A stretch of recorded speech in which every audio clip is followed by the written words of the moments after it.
Hello, everyone. It's Friday afternoon where we have the show with Thornwea Davis. Today we have a special guest. Venesse Guy also is with us and with their interpreter to history. So that's who you see off screen is the other interpreter.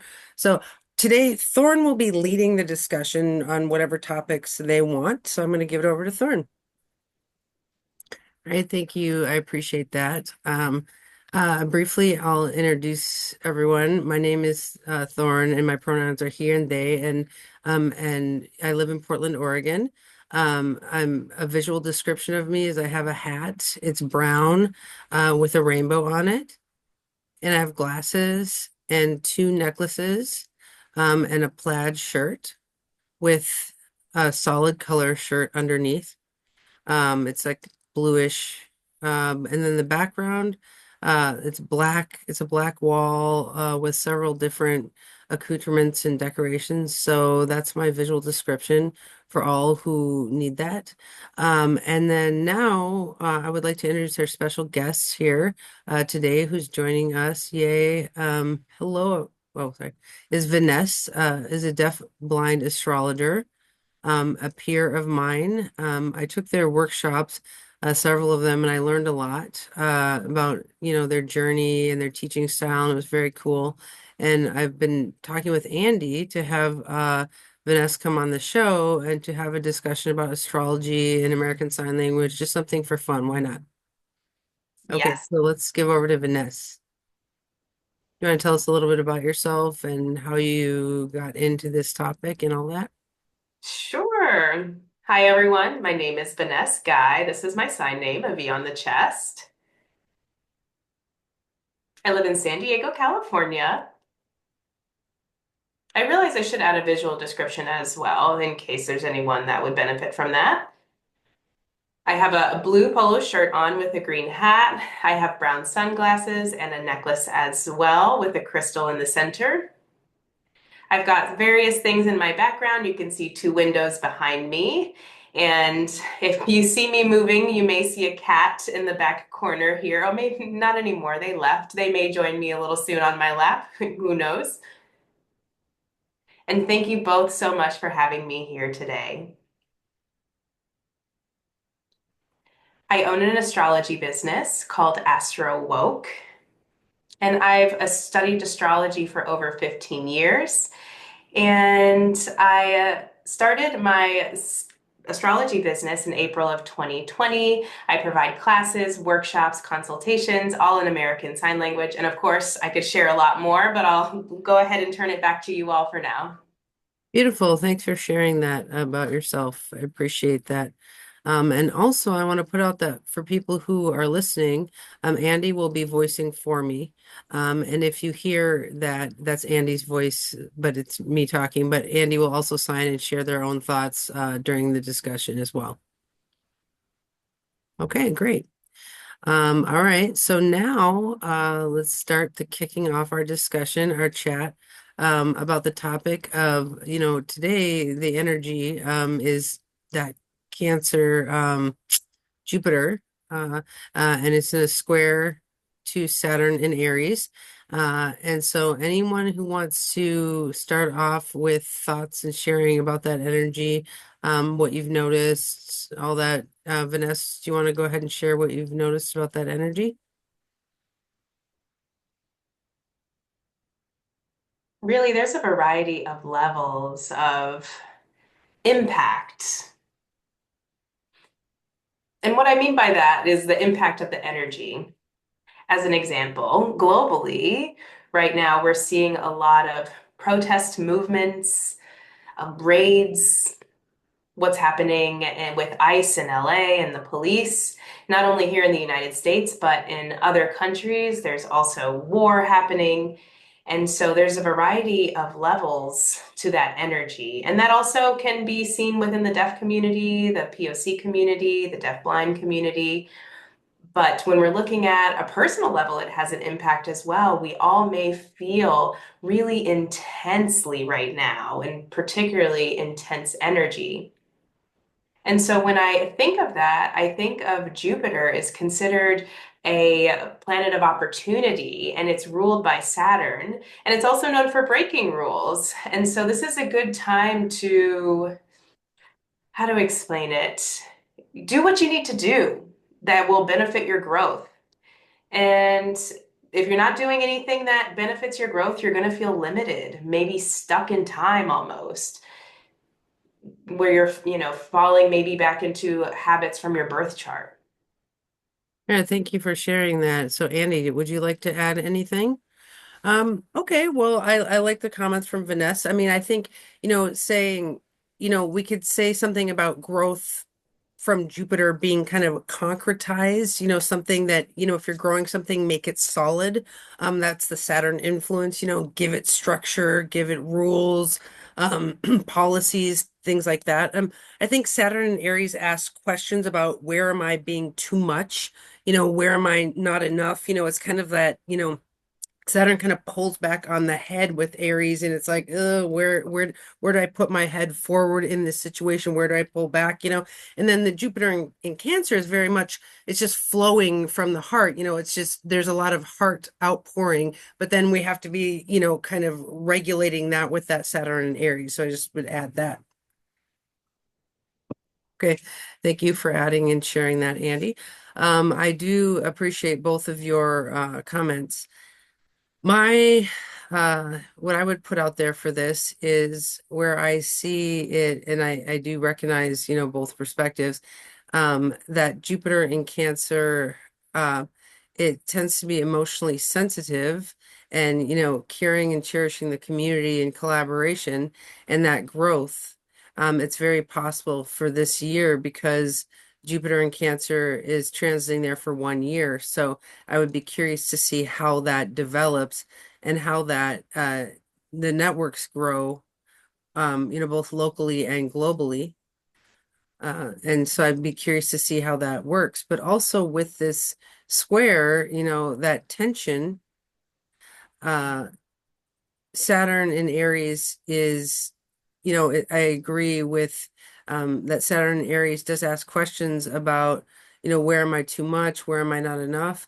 But also, I wanted to add with that is I feel that it's also an opportunity to ask, where is someone too independent or not enough focus on the community, or where is there an imbalance, or where, which or how that's happening, and how to, move around with that tension. How to use that tension in the best way, to evolve. And of course, being self-determined and having authority is important. I agree with that.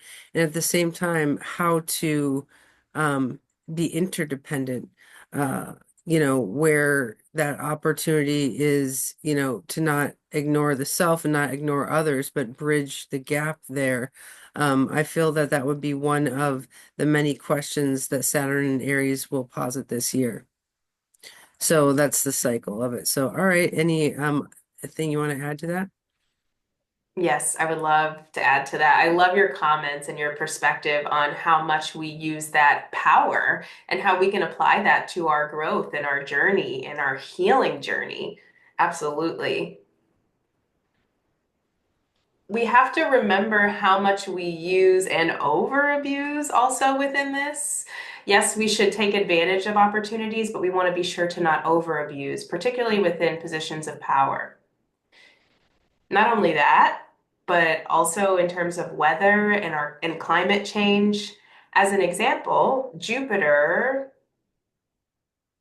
in Cancer is more, well, the first thing I think of is that water energy or the heat.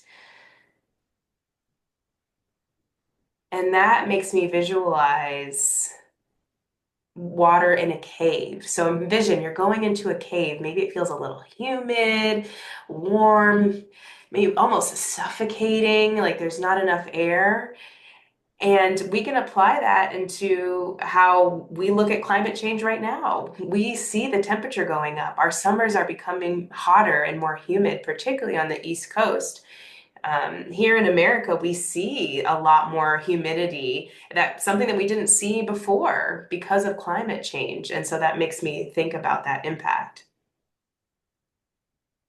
Also, thinking about AI and technology and Pluto being in Aquarius right now, it seems that we're really relying on technology more than before. And so I've learned that using AI, it needs water to be able to run that electricity and heat. And so when we have this reliance on AI and the AI industry and the technology that's used to cool AI and cool the technology, that means that we need to use more water. So the more technology we're using, the more water we're using, the more impact it has on climate change. And so it really goes back to that concept of overuse and linking that to technology and water, weather and climate change. And I would like to add with that, Thorne, saying that I think about the water rights as well, of where it's possible with Jupiter and Cancer, because Cancer is water connected to the environment. So it's very possible that we could see either more drying out or more fights about water rights. Who has the land control, who's in charge, and who can benefit from, you know, less, stringency on water rights. And so I think that also makes me think about land, getting the land back to the indigenous people. So, connected to water as well. Hmm. So I'm curious to see how that will appear and show up this year. Um, and related to AI, it's interesting because I am personally, I don't like the idea of AI. Because it does waste water and it uses a lot of machines. But also with that, with your description of the cave with the water and the humidity, it makes me think of also of a pot with water and there's steam rising up. And so that's a Hmm. different process with water in both of those, but both do have a purpose. So I just, thinking about how, will that blow or, will it boil over or what does that look like? And what could pop up there? So I'm wondering about that. And also, my concern as an astrologer is that the air level that we're looking at and that we see, AI, again, this heavy machinery leveraging a lot of water, and then what type of emissions come off of that, and then how does that impact the clouds?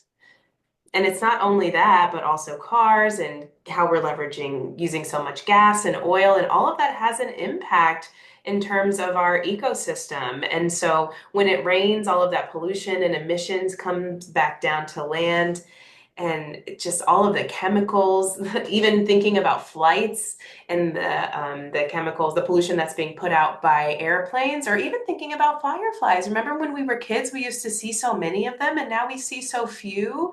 And I think a lot of that is because of pollution, and it's really influencing our ecosystem as well. I definitely agree with you, Thorne.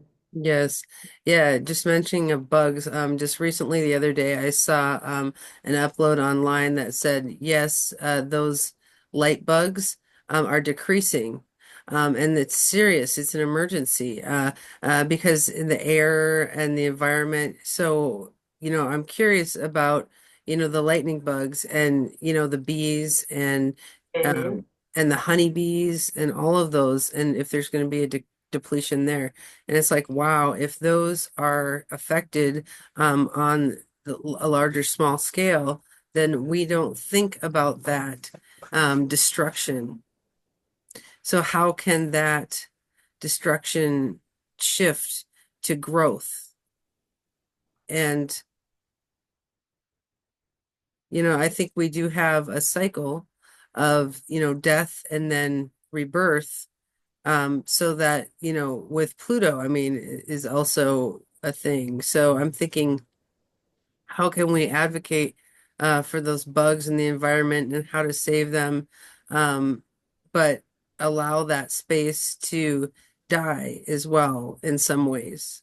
Uh, therefore, there would be growth. And so I'm just wondering about that. But you make some good points, Finesse, as well. And I really agree with you. And the whole point of having Pluto in Aquarius is for a reason. It's about purging the energy that we no longer need in this generation. Like communities, systems, breaking down systems, starting with new foundations, creating new systems.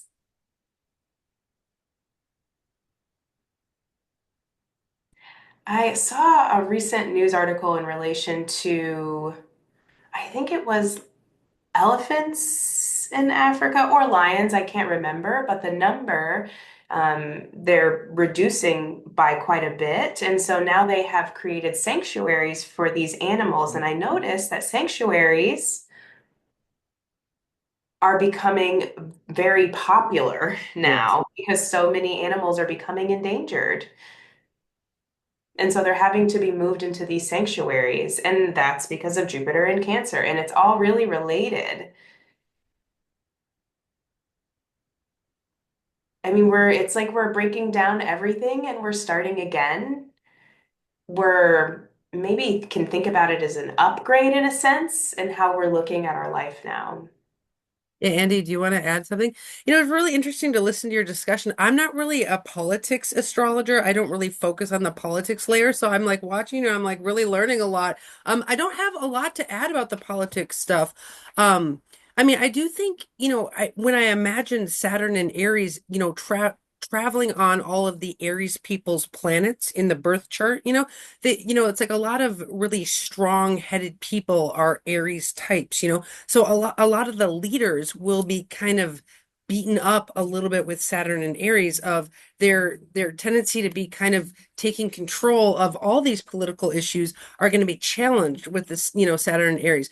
What the issue is, I don't know. I just know, I think about it in the body when I'm making predictions. I think, how is the body and energy of, people in general going to change with this transit? And so Saturn and Aries, I know it's just going to squash that tendency to, be headstrong in whatever the political issue is. But I don't know much about the issues themselves. So,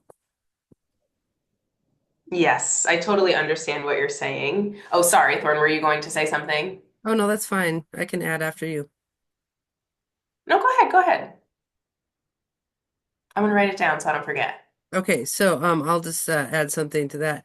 Uh, related to what Andy was saying about Aries, with the head, the strong head, headstrong nature and the kind of temperamental attitude and the authority figures, I could recognize that possibly maybe we could see two different perspectives, lenses perhaps, with that. One is, authority being used appropriately with, awareness and saying, giving their show of authority appropriately within the system and the structure, or a person who is very, arrogant. They can use their authority as a show to show control, to show this is my way. I'm at the top. This is a ranking thing, and so that, that's what we're seeing right now. That exactly. We're seeing that out there right now. Like I'm showing my authority, my dominance, in a big-headed way. And really that's not integrity, to show, it's not an appropriate use of energy. With Saturn, it wants a boundary there. And so I think, for example, I'll use a real life example of, what's happening in LA. I know that the people who are triggered with that discussion, about, I'll just mention briefly the LA thing.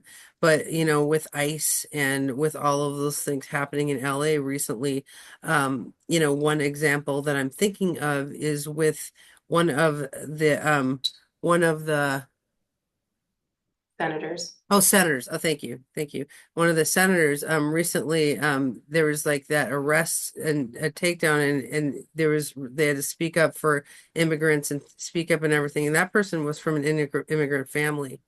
And so they're speaking up for people. And then our president said, you shouldn't do that, but no, they actually had that authority to do that.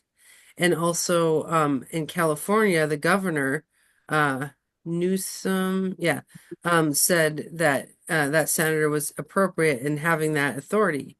And so I think it's interesting to see that balance, that dynamic of how that's playing out with the proper use of authority and in integrity and and honesty and not a big-headed way of saying like this is my issue and being kind of selfish. So that's just an example of that. Okay. Vanessa, what do you want to add? Thank you so much for adding that. To expand on that even more, thinking about that authoritarian or that system of authority, there's a lot of change in power dynamics currently. And we have to know that we are living in a masculine healing era right now.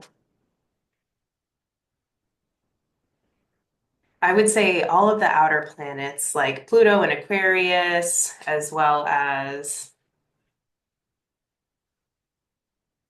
sorry, clarifying,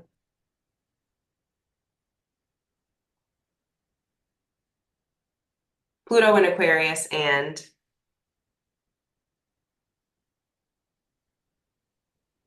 their masculine signs. And you have Saturn and Neptune, and both in Aries, which are also masculine energy, and then also have Uranus in Gemini starting next month. And so a lot of that is heavy on the masculine energy. And so I understand when Pluto is entering Aquarius, that masculine energy, we're having to maybe purge those systems of authority, who we tend to look up to, who we view as heroic, who we view as saviors, that savior complex. Oh, the man is supposed to be the provider in the relationship, and how those relationship dynamics are changing over time. And Jupiter going into Cancer, we're here to heal from that masculine energy in the family and in that family dynamic. Traditional familial systems have a man of the house, right? And so now we're seeing that that concept of man of the house is no longer. And Jupiter will enter into Leo next year after June, and Leo rules children. And so thinking about that familial dynamic and children and how they approach other children based on how their family treats them or how their family raises them. Does that make sense? Yes. And also, just to add a short thing to that, and then I'll ask Andy if she wants to add anything, any thoughts. But with that healing process, with the gender roles and the father and maleness and all that kind of stuff, that's all really for sure, different factors popping up to see how the system is kind of, being torn down right now, and also, I just want to add that because of the queer roles and the queer dynamics, and the queer relationships, we always are having that internal, nature of wanting to subvert gender and fuck gender. You know what I mean? Fuck gender. So, uh, because we want to have that balance and not, you know, rely on that expectation or that colonized system of gender expectations and structures, with the queer system tends to kind of subvert that and say, we, because oftentimes many of us are queer and trans and we come from families that have that uh, in there of where it doesn't work for us, and so we go out of that with our group, and we say, how do we recreate this to work and function for us. Uh, Yes. That is why Pluto in Aquarius says to choose your own tribe, choose your chosen family. yes, and also not only that, purging, that second thought that I have, but not only that purging, but also a compost, right? Compost, because we can imagine like the garden that our community is, planting a garden, and there's all these different people, and there's different roles, and there's different ways that they're functioning, and there's structures. And so part of that is that we need to purge, and then sometimes we need to compost. And both of us have that those factors there, with Pluto. And so just putting it out there. So Andy, do you want to add anything? Oh, go ahead.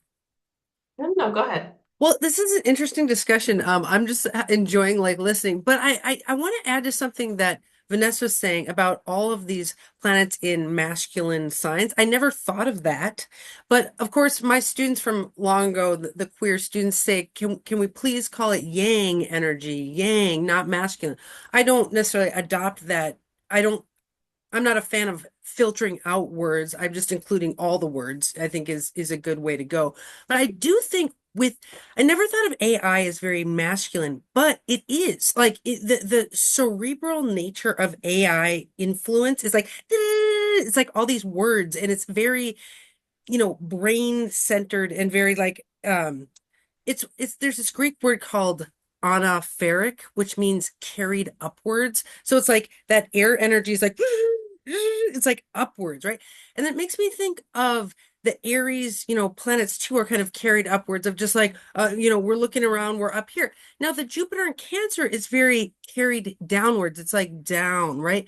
And it makes me think of indigenous tribes making beads, right? So if we have all this thinking happening in the AI realm, that's good.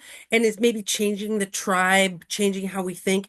But then if we go into the Jupiter and Cancer, into the more bead making, heart-centered crafting part of tribalism, and we start giving out beads and art projects and exchanging, heart currency, I think we can really take some of that masculine energy that's up here, and we can bring it down, and we can bring it down and kind of water the garden of life too at the same time. Just that's my thought.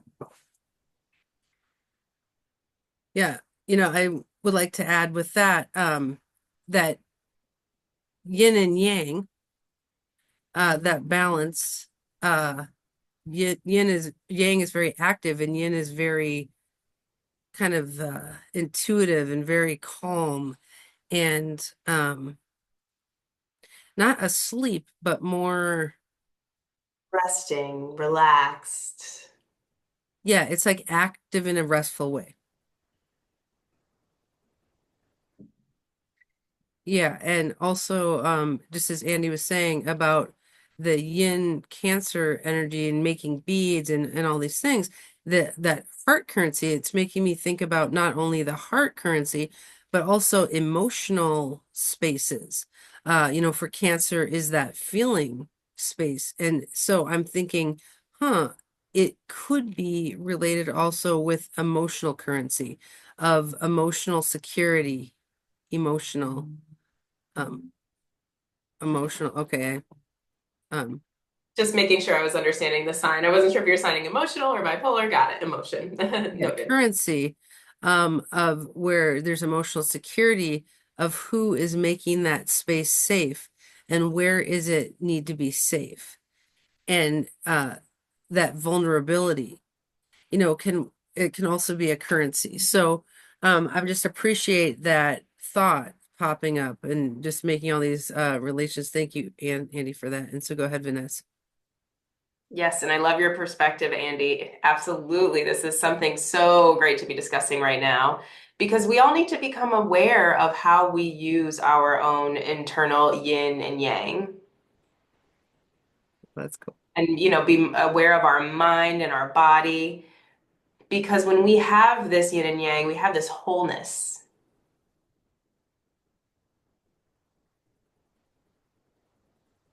So, thinking about Jupiter being in Cancer for a reason, that reason being to remind us, where do we come from? Again, going back to the concept of indigenous folks and making beads and that, that crafting, that sense of artisticness. I think it's really kind of aligns with everything that's been happening, particularly pre-COVID. Before COVID, we were on social media, or during COVID, we were on social media, we were alone at home, but now we're healing, but still we have these deep scars from COVID and that deep disconnect from self. And, being in COVID for 2 to 3 years and then coming out of it and trying to reconnect with ourselves and like our root energy. And, the root is, in some senses, technology. That technology has been taking away that feeling of grounding from us. So, again, as Andy said, we really need to use the water to kind of like pull down that intellectual thinking back to our root or back to our feelings. Or maybe we were becoming too intellectual that we're being disconnected from my feel to being, excuse me, interpreter error, disconnected from our feelings. And third thing I would like to add to that, that it's not only the roots, but it's not only that disconnect, um, but also, Jupiter in Cancer is here for a year. So, it's also an opportunity to recognize my, ancestors. Where are they from? And, revisit the stories from our grandparents and our, lineage and who's been around and ask, what is your story exactly? What is your experience? And take that in. And also, if we don't have that, then, let's say that's not available, for whatever reason, then we can still have that carrying through of a conversation with your chosen family of how there's a chosen lineage and or chosen ancestors or elders, and give them an opportunity to say, what was your experience here and how can I include that and filter that within and how to, carry ourselves and how to carry them as well. Because oftentimes we are aware that we come from the ancestors, but also we forget sometimes that we can, bring them with us, as well. So, that's the thing, just putting them out there. Yes, and like you said, in relation to like previous generations, we're here to reconnect with our roots. But Saturn being in Aries is more focused on survival, that survival mode. And it's how we take care of self and how we take care of other people and nurture self. Is it based out of survival or is it based out of love and intimacy? Again, that goes back to those family systems. We do start seeing more women or those who may identify as women taking positions of power, but some of them still use that the patriarchal thinking. They incorporate that into their approach, and they have to realize that they're still being stuck in that system of patriarchy. And so we need to really recognize opportunities to break those cycles and to heal. And matriarchy, we're not there fully to follow that just yet. But yeah, I'm totally with you.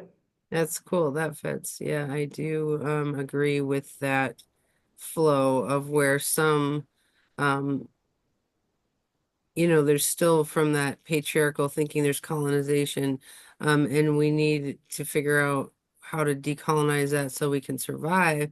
Um, I feel that one other question that Saturn and Aries will ask is, are you running, in survival mode, or do you want to actually evolve and Hmm. thrive?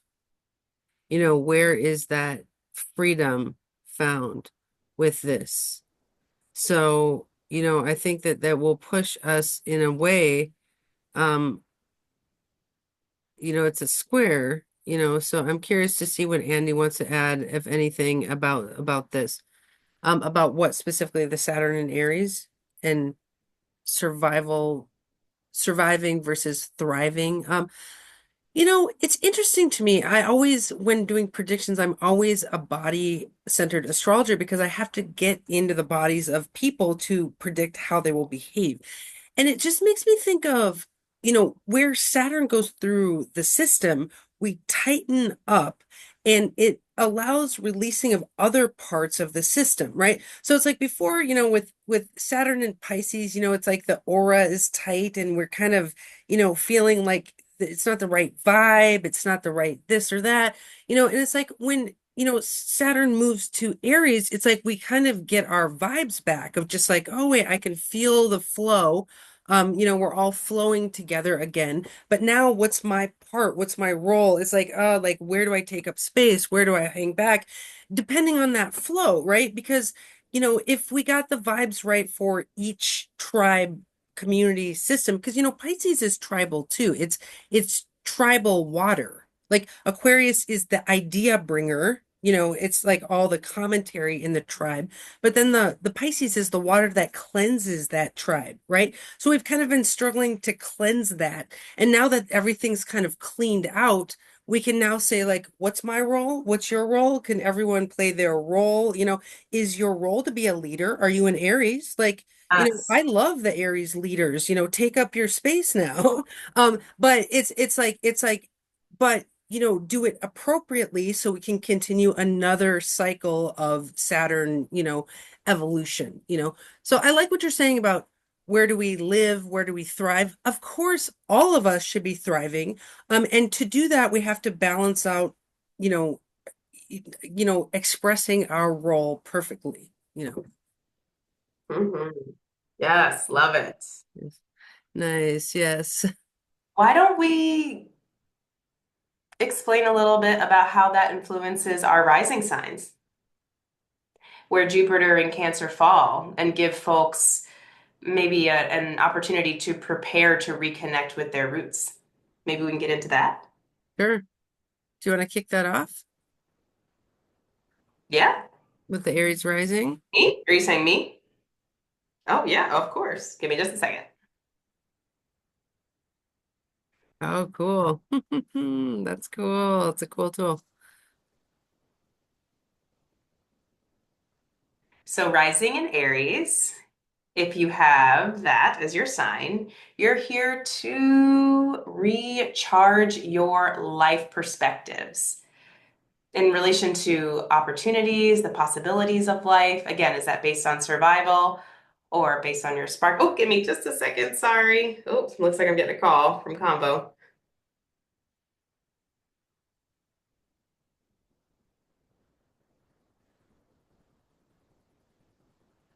Oops, looks like I got an appointment and they're calling me about it. Sorry about that. Where was I? Mm. You're on your the rising sign. Oh, yes, yes. Okay. So, is it based on your survival or based on your spark? Do you want to add anything So before we're I talking about think? Aries rising in general for anyone who has an Aries rising. Okay. Okay. And Jupiter, Cancer, yeah, Okay. So Jupiter, Thorn saying, yeah, the Jupiter influence. it's in the fourth house. Yeah. Hmm. Okay, go ahead. Um, so you're saying, Saturn going through the first house or Jupiter going through the fourth house with the Aries rising? Sorry, I got a little bit lost from what I was trying to say. I wanted to talk about where Jupiter and Cancer fall within the rising signs, and Okay. specifically in relation to Aries and pursuing your life opportunities. And again, is that from survival or is that just from what we've been conditioned to do in our upbringing? Is this I learned this from my family or is this what I truly want?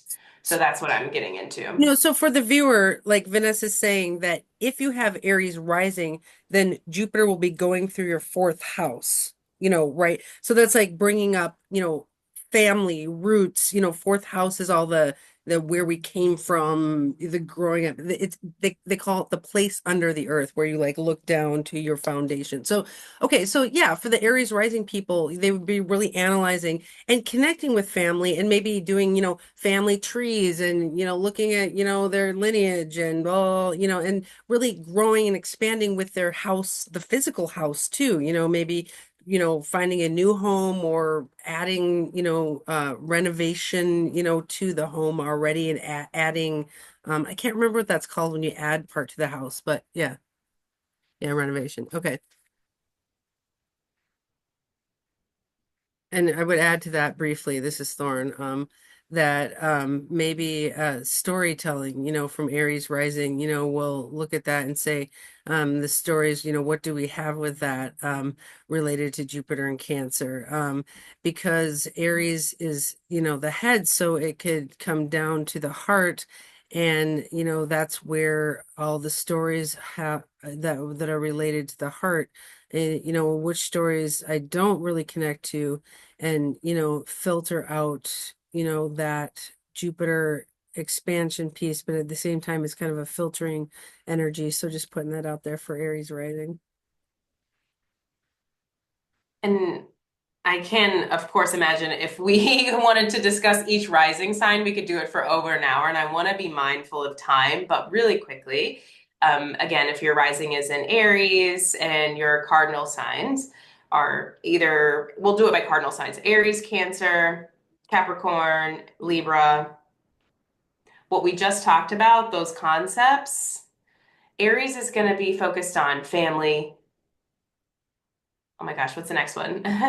Libra is going to be more focused on what is it? To like career, your life goals, maybe through your career path.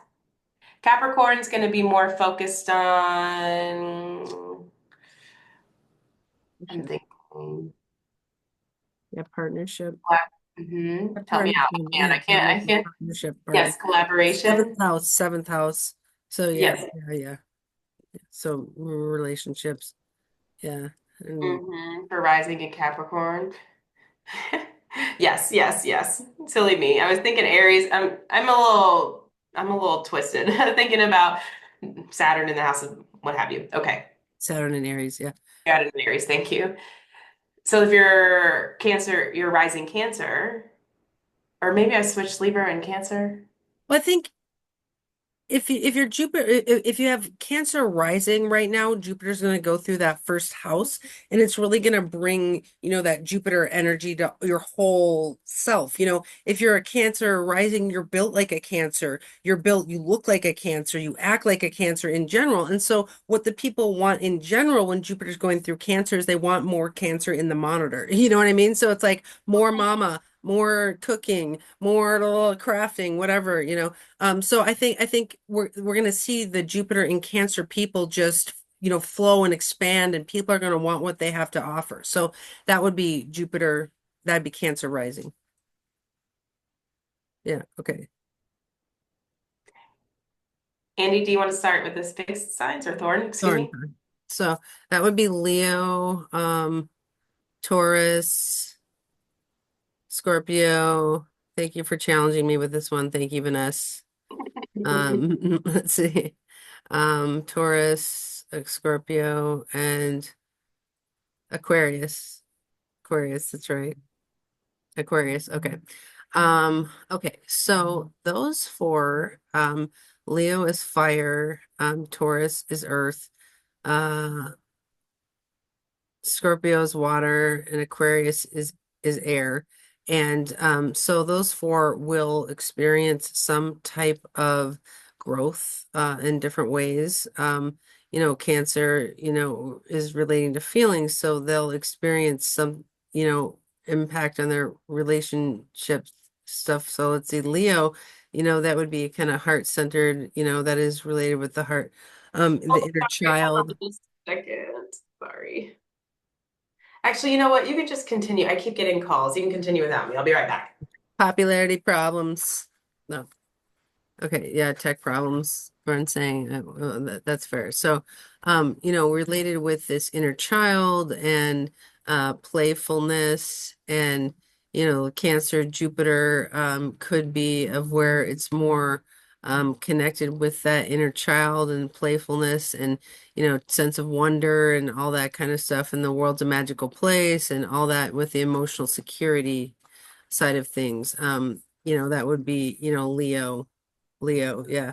So, then Taurus, could be related to, you know, the physical body and space and how, they want to become physical and how does that show up with that, material, uh, stuff and let's see the things you're making.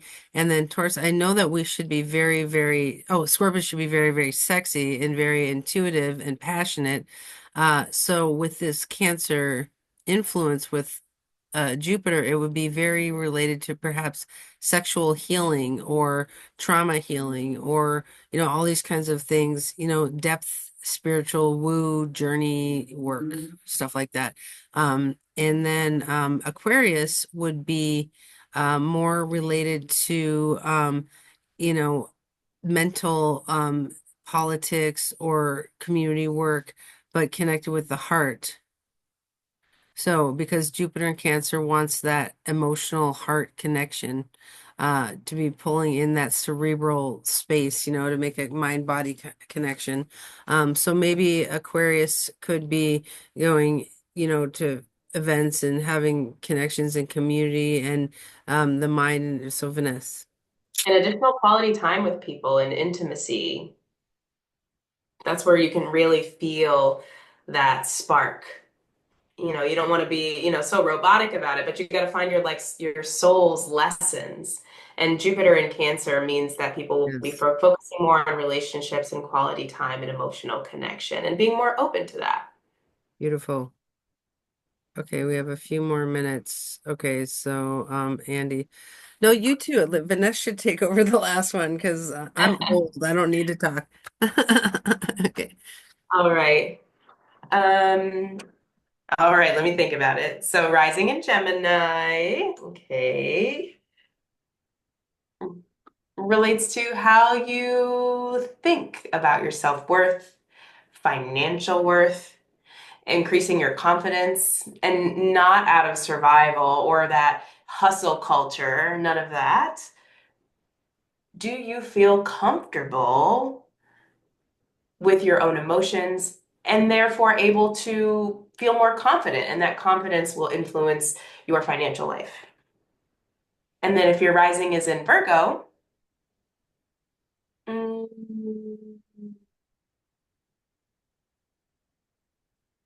thinking rising in Virgo is more so focused on your dreams and visions, friendships, community,